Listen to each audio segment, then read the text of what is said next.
श्रीगुरुदत्तात्रेयाय नमः।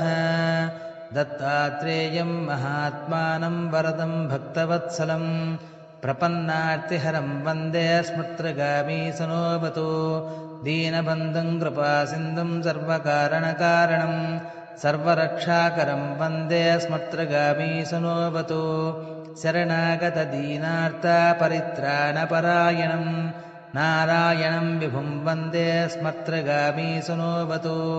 सर्वानर्थहरं देवं सर्वमङ्गलमङ्गलं सर्वक्लेशहरं वन्दे स्मर्त्रगामी सनोऽवतु। ब्रह्मण्यं धर्मतत्त्वज्ञं भक्तकीर्तिविवर्धनं भक्ताभीष्टप्रदं वन्दे स्मर्त्रगामी सनोऽवतु।